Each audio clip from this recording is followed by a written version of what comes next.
Hello, we are here with the wonderful, talented Katie Eden. Um, That's gone me.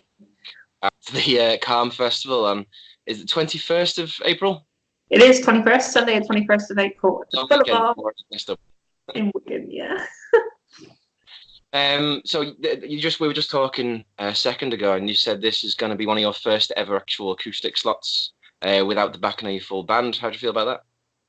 It's quite scary, isn't it? I think, when you stood up there with full electric distortion, a big ass drum kit behind you, and, two of your best friends stood either side, because I've always done lead vocal. Um, so to stand or to sit, well, I've got a couple of ideas for the show, so I'm hoping to really bring a show with me, but it's just me. So how do I feel about it? I'm nervous and excited at the same time. Not intimidated, but a little. It's new territory for me. Excellent stuff. So is this all new material? Is this all original material? Are you doing some covers as well? I'm hoping it's going to be mostly original material. I've been up in York recording for 2 days because I've got a friend up there who I knew, and he was like, the minute he knew my last band folded, well, I didn't fold, they're still going, but I left that band. He sort of said, "Hey, Katie, do you want to come up and do some recording?" And I was like, "Man, that'll be super cool." So, so I went up there and did a couple of tracks, and because I always wanted to go out on this summer. I wanted to go out and do some acoustic stuff. So, I had the songs written beforehand. So there's some original tracks, but there's going to be a couple of covers in there, I think, because it's a half an hour set, and this is all joking aside, the Calm Festival is a debut for me. So this it's my first ever show as Tearfallz. So I'm excited. Yeah, very excited. Brilliant stuff. So obviously you've written a lot of your own material. What kind of things do you write about? Do you tend to write about? Do you write about more personal things or global issues or a mixture of both? It's probably personal journeys. I think, I lost my drummer in a motorcycle accident good 15 years ago now, and that hit me quite hard. And bands have always been, something of a family for me because I've struggled with family in the past.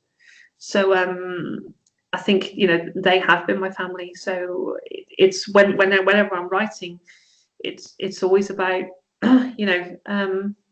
well, not always, because I tend to write about like fun things like I don't know, the clouds in the sky and how they kind of make a weird pattern and stuff. So I've done a song like that, but yeah, I guess a lot of them are very personal, a personal experience, be it good or bad. And is that across your band and now your acoustic stuff as well? Same as the writing style changed at all since you've shifted from full band and wall of noise, as I think you said recently, Yeah, to more kind of personal acoustic stuff. I think it has. I think the beauty of doing something acoustic is that you can quieten stuff down, so you can be more. You can have more emotion to to what you're not only playing, because you can play both gentle and hard, but also with a voice you can whisper, because there's not so much going on. So I think I'm looking forward to doing that. I've got a song that has never been played. Well, in fact, none of them have been played live. But this one particular song I've had knocking around for about 2 or 3 years, and it's called "A Girl in the World with No Color," and it's going to get its debut on that night, and it's nearly just over 6 minutes long, and it goes through a whole array of emotions. Starts off almost with a whisper, and then kind of gets braver as the song goes on, and then ends with a final girl in the world. And I'm looking forward to bringing that to the festival, and I think but it's a nervous affair, because it's very different when you've got, I'm sure yourself, when you've got left and right your best friends, when you're looking at one another going, I think that's that gives you a lot more confidence so yeah, it's going to be interesting. I think this is why I've set up the open mic nights in the next coming weeks, to give me a taster of what's to come. Excellent stuff. Well, I'm really really looking forward to hearing that stuff. Obviously the festival, the day lineup, however you want to call it, is for Calm, which is a fantastic mental health charity. Why particularly this festival? Did you feel you wanted to perform at and contribute to, and what was it about this particular charity that you want to actually work with and put your name behind, if you don't mind me asking?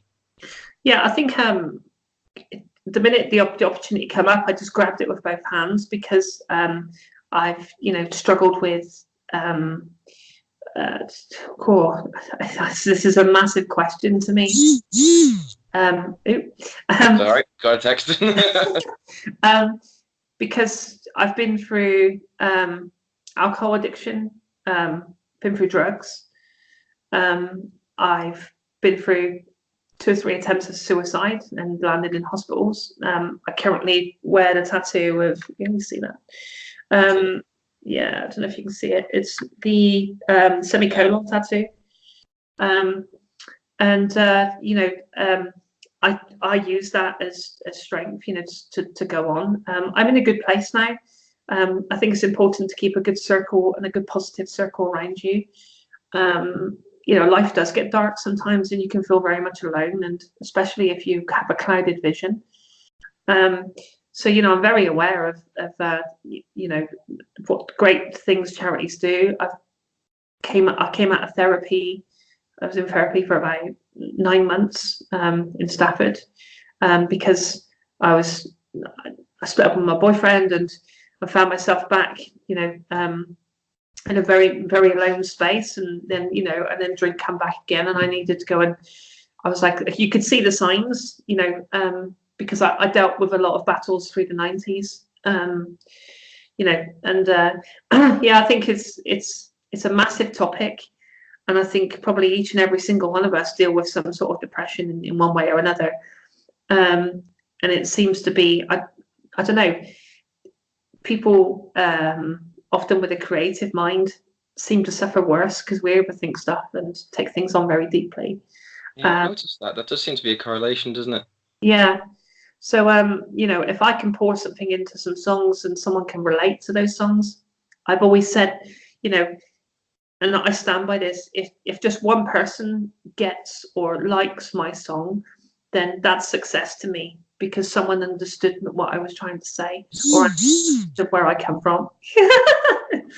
So I think this festival is incredibly important in itself, to just simply be there, and to have people feel that they can come together as one, and stand together and say, do you know what, you're okay, and there's other people dealing with dark thoughts, and I'm doing good now. I'm doing much better than I have been for a long, long time. And music, I know it's a cliche, but music it continues to save me. You've actually just touched on. I've got just 2 more quick questions. You've actually just touched on one of them.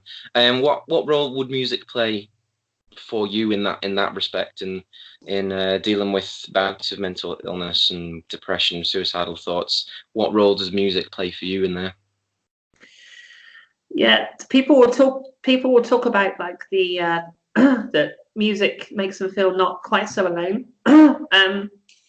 It's really funny because what people won't talk about is music actually gives you the courage not only to take another day and to take another stand, but sometimes it can. This is dark. And is this being recorded, as in, like, is it going out, or are you going to decipher these words into some sort of... This is going out as is. Really? With your permission, I can always type things up. I can. Okay. Yeah, I think, you've got to be careful, because music will give you the courage to do something stupid as well. Does that make any sense? It makes perfect sense. So I think, music is a powerful thing, and I think, I've only been playing guitar about 3 years. I think I've been singing in bands since I was 17. I wanted to pick up guitar and be a bit more creative. Actually nearly 4 years been playing guitar now. And it's the best thing I've ever done. My guitar's my best friend. And I think, if you can pour yourself into any music creation, regardless of, people will always criticize, you've got to love critics will criticize, oh, that's not quite good enough, but That's their job, I suppose. but that's someone's heart, someone's, someone's. So I think, seeing all the art, I'm going to be there to watch every single one of the artists on that night. I think everyone's got something to say, and I'm truly looking forward to it. I think it's going to be amazing. So I'm stoked to be a part of it. Brilliant. Yeah. And finally, before I let you go, there are people out there, as you've again said yourself, I think everyone goes through dark times, bouts of depression, dark shit. Pardon my French. What advice do you have? Any advice? Would you give any advice to anybody? And if so, what would it be? Anyone who's watching this possibly and feeling alone, feeling depressed? Yeah. I guess there's some amazing, I don't know. There's so much I could talk about. I think there is another day tomorrow, and things. It doesn't always rain, and there is people out there that will put their hand up, out to you. I know some people around the world or around your life may say, "I'm always there for you," but their lives are also busy, and sometimes those words are sincerely meant, but they're very busy. So. But genuinely, there is people out there that do care for you, and it might be a cloudy day today, but things do get better. You just have to keep taking one step in front of another, and I think you've got to look on the positivity, because it's a beautiful life, and I think you've got to, for someone who's been through that and still walking forward. I'd urge you to walk forward with me, because it's a beautiful life. That's a beautiful sentiment to leave things on. Kate Eden, Tearfallz, thank you very, very much. No worries, an absolute pleasure, Pete. Thank you so much. See you later.